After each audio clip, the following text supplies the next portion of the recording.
And today I want to talk to you about operating under supernatural freedom. Operating under supernatural freedom. You shall know the truth, and the truth shall set you free. That is John 8:32. And if you go to John 8:36, the Bible says that if the Son therefore make you free, somebody say free, you shall be free and free indeed. So John 8:32 says that you shall know the truth, and the truth shall set you free. And John 8:36 says, if the Son make you free, you shall be free and free indeed. And I want you to know that there's a correlation between the truth and the freedom.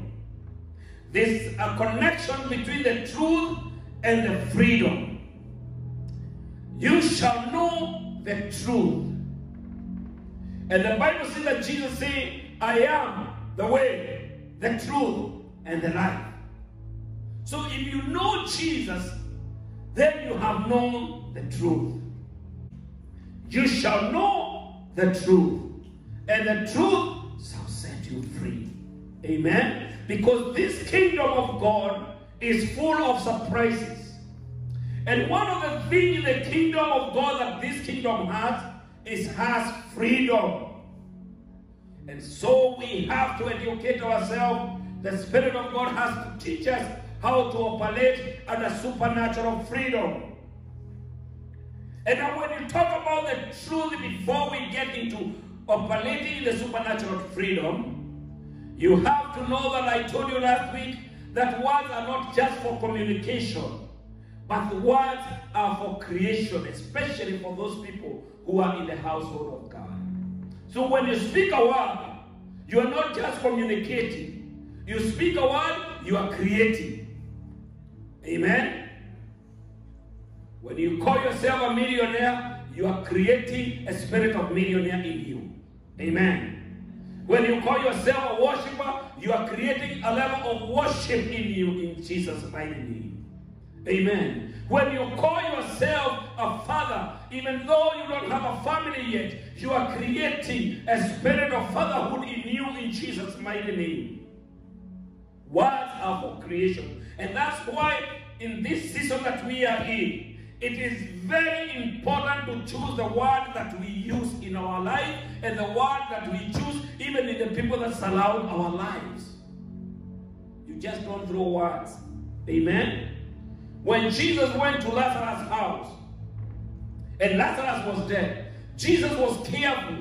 He did not just say, come out, because he knew the power that was in his word. He said, Lazarus, come out. Why? Because Jesus knew that his words are for creation. If he said come out, and he was referring for people to come out of the grave, every person who was dead will come out of graves. And that's why Jesus said, Lazarus, come out. Amen? So your words are very, very, very important, JICC. Are we together? Your words are very important. Whatever you say to yourself, whatever you speak to yourself, whatever you think and the way that you confess and you say things, they are very, very important. Why am I saying that? Because Jesus said that you shall know the truth, and the truth shall set you free. So the opposite of the word truth in Christianity or in the spiritual realm, and this is very important, I want you to understand this. The opposite of the word truth is what we call stronghold. Somebody say stronghold. That is the opposite of the word truth. And what is the definition of the word stronghold? Stronghold means the lie that we believe. And that's why you find so many people operate at a certain stronghold. You believe something that is not true, and it stays inside you, and you believe it, and it becomes a stronghold in your life. You go there saying that I can't, and you limit yourself, and you put some limitation in every aspect of your life, and that becomes a stronghold, that the minute you want to have a breakthrough, the stronghold still holds you strong and tells you that you can't. But this morning, the Lord is saying that it's time for us to be set free over every stronghold, over every lies, over everything that we believe that is not from God. And how do we know the stronghold? Jesus said that you shall know the truth, and the truth will or shall set you free. That's the only way that you can know your freedom. It's by knowing the truth. So there's a correlation between the truth and the freedom. When you know the truth sets you free. Hallelujah. The ministry of Jesus here on earth, when he came, the main mission was for him to come and set us free. That's why freedom to Jesus is very important. And the Bible says in the book of Luke, chapter number 4, if you read from number 16 to 21, we see that Jesus came to Nazareth. And the Bible says that he had been where he had been brought up. And as it was the custom, he entered to the synagogue on Sabbath. And the Bible says that when he stood up, he read the scripture, the scroll was brought to him. And he read the book of Isaiah, and the Bible says in verse number 18, he declared this word, and he said that the Spirit of the Lord is upon me, because he has anointed me to preach the good news to the poor.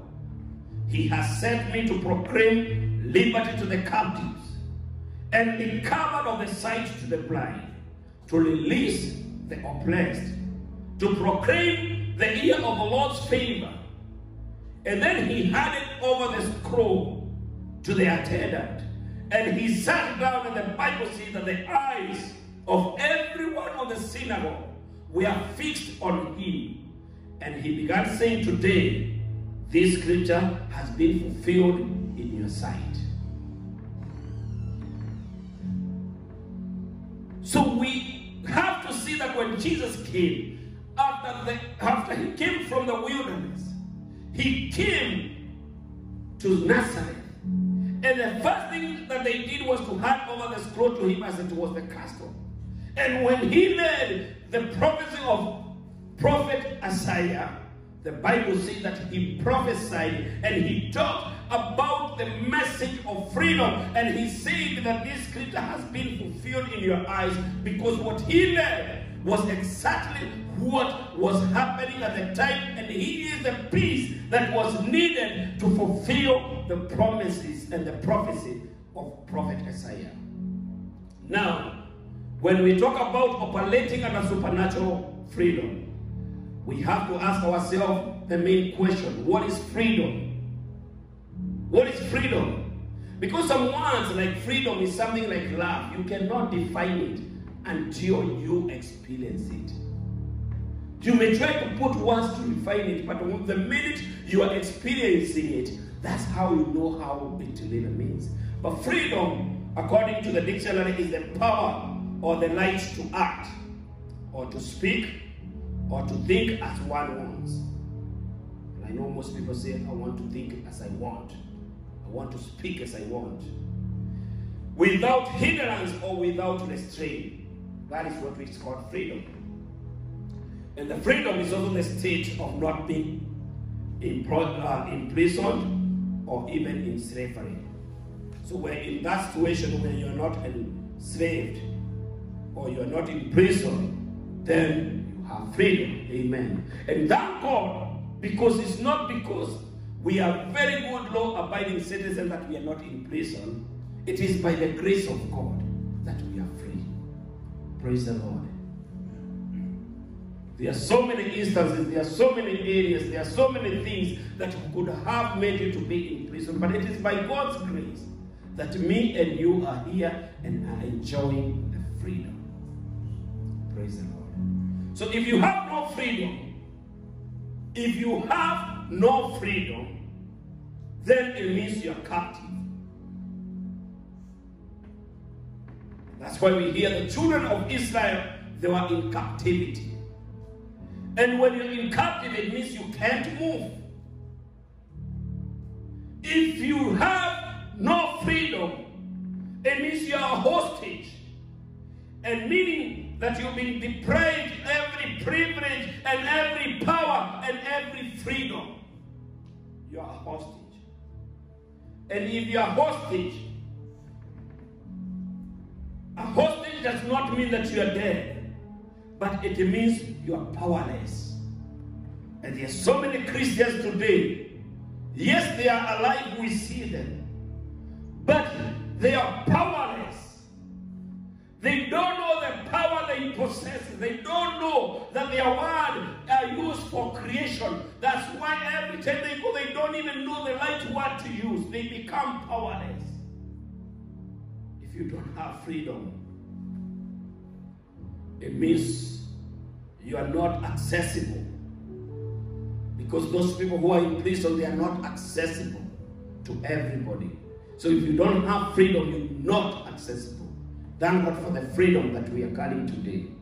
If you are a hostage, it means you are bound or you are a prisoner. All those words come with a lack of freedom. You are bound, you are a prisoner. You don't have any freedom. The Bible talks about the children of Israel.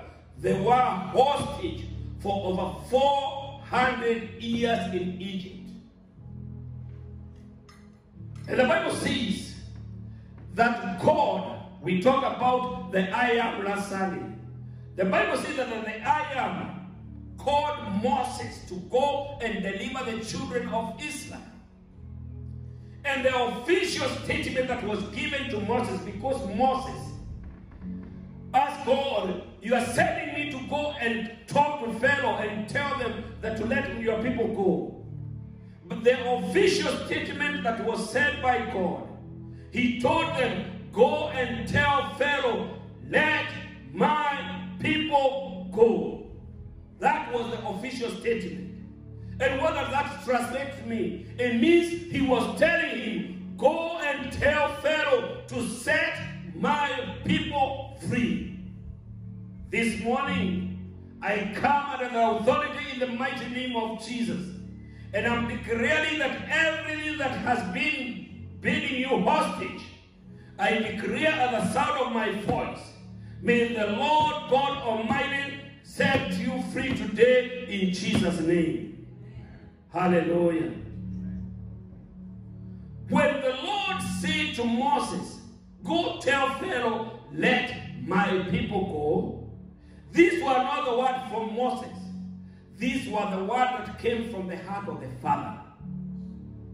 Can you hear me, somebody? The heart of the Father is saying today, let my people go. The heart of the Father, I want you to remove the word people, and I want you to put your name in it. That from the heart of the Father, he is saying, let, not my people, let you, let Pastor Boro go. I want you to put your name in it, because the Lord wants to set you free. He wants you to go. He wants you to go. And what did the Lord say? Let my people go so that they may worship me.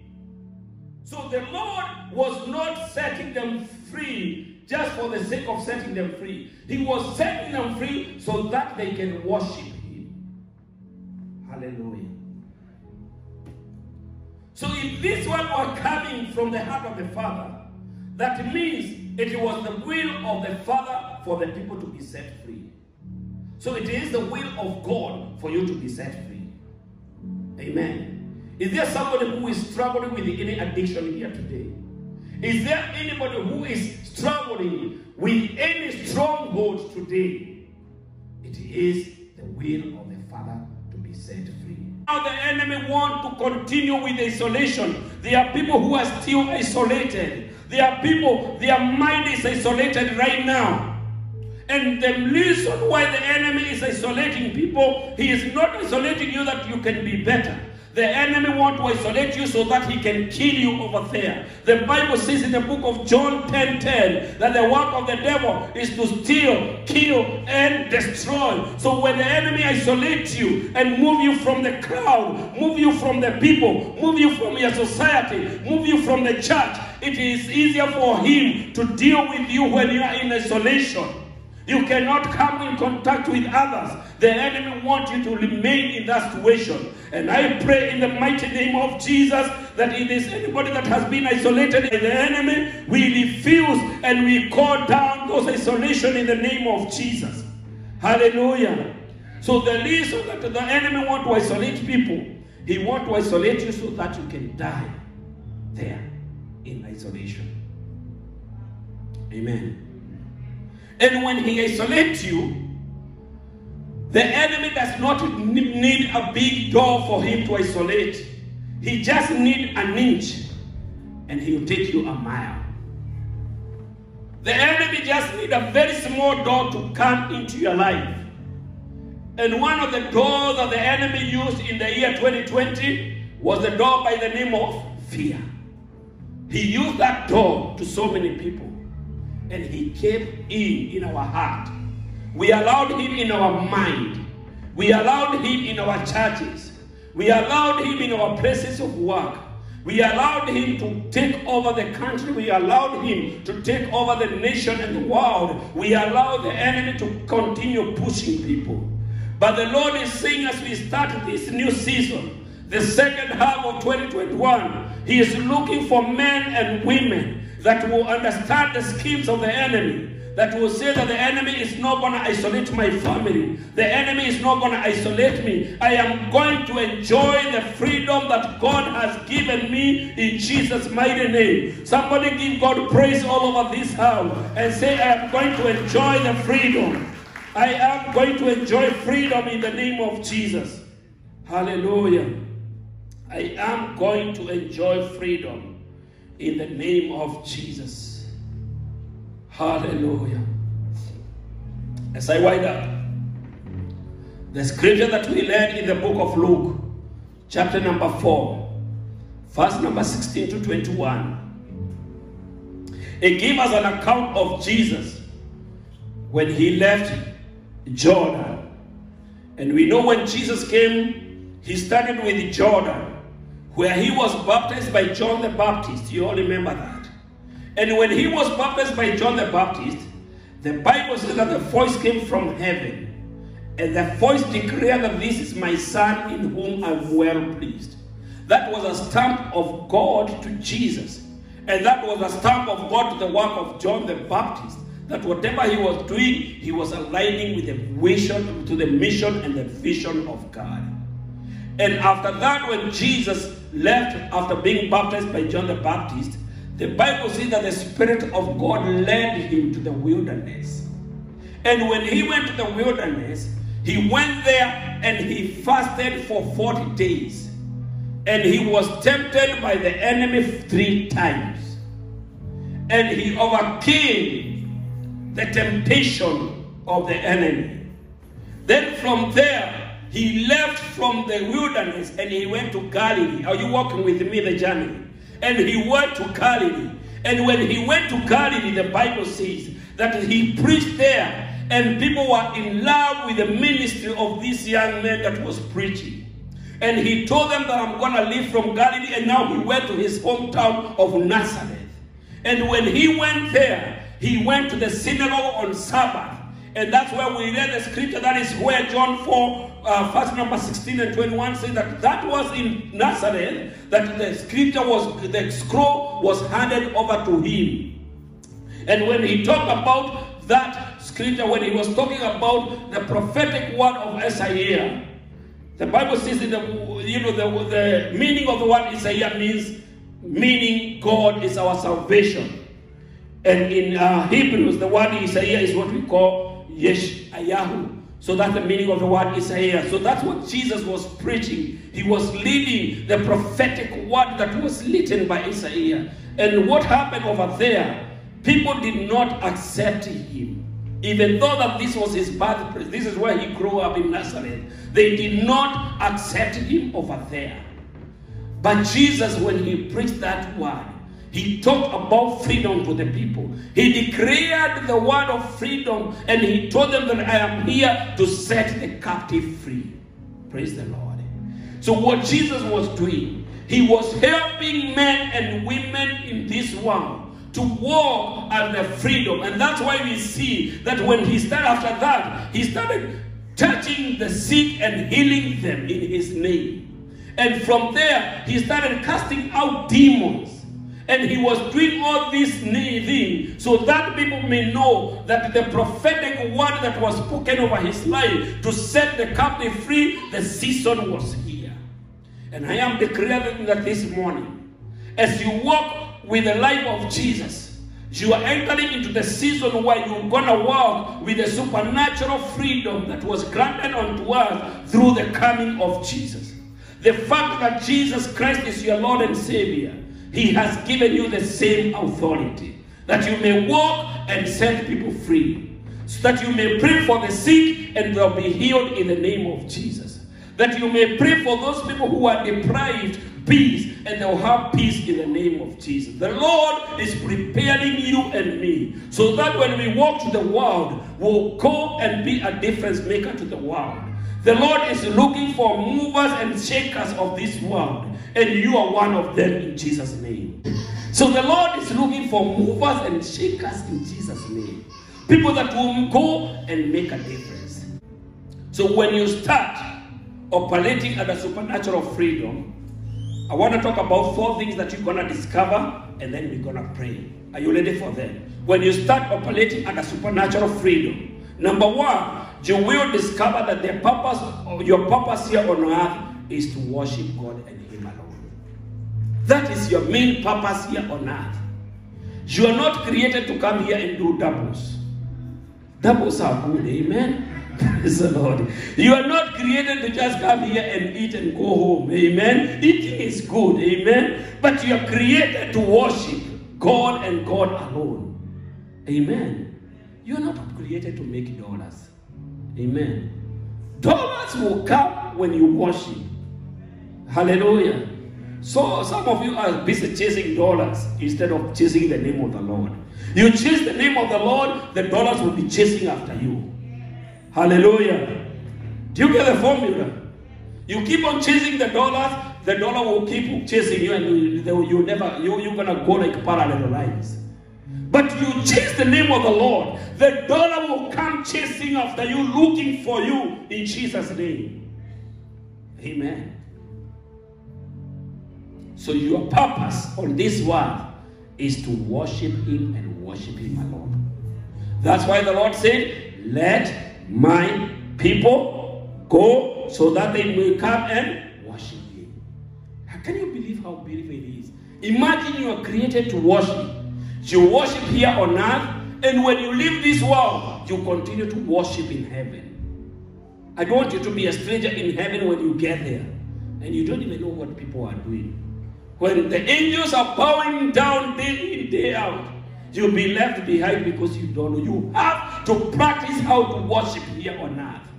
Hallelujah. That's why the Bible says in the book of Revelation that I saw a crowd of people from every nation, people from every creed, and they were worshiping day in and day out. Amen. And that's what we do here at JICC. We bring people from every nation, from every corner of the world, so that we can come and worship. Because what we are doing here, we are practicing what we're going to be doing in heaven forever. Amen. Let them call you crazy, but you're practicing for your heaven. You are doing the rehearsal of what you're going to be doing in heaven. Amen.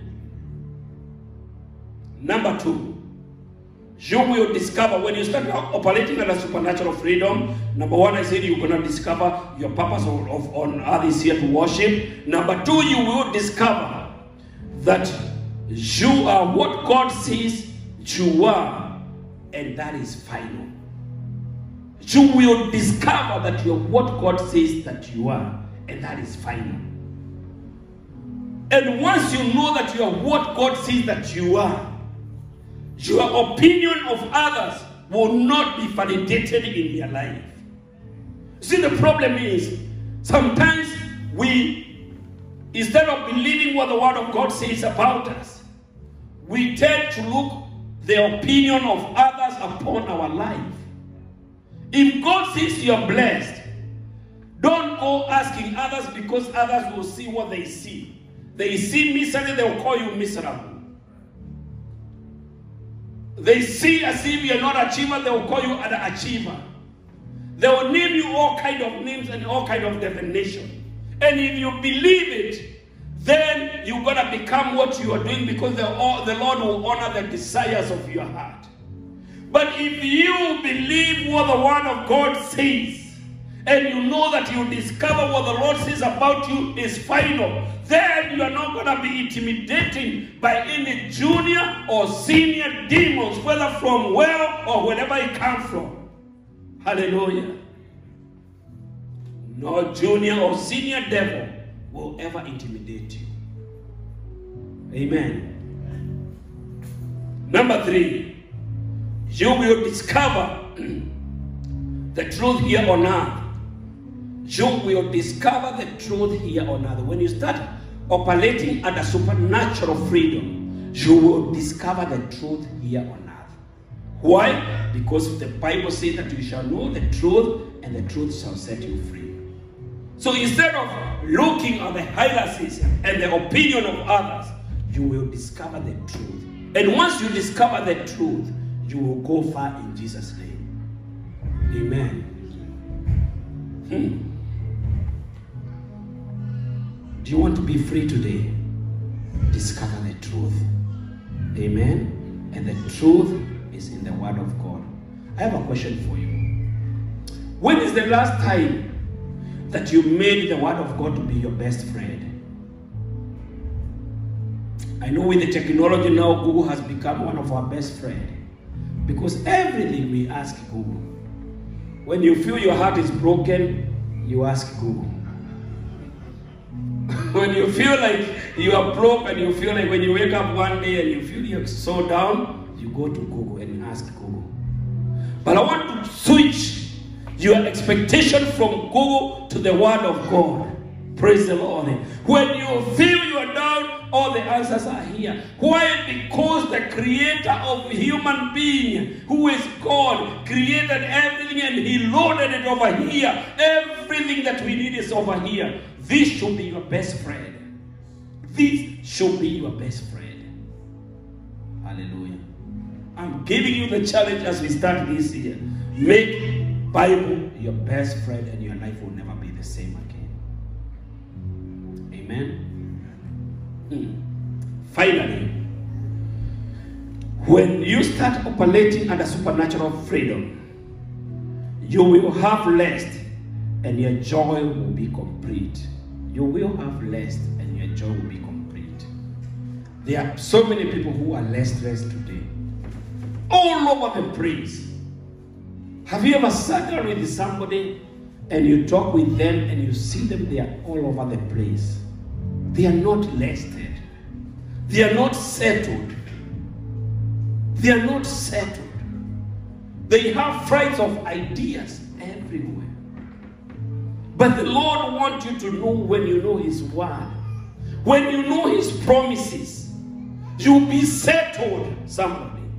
You will have joy.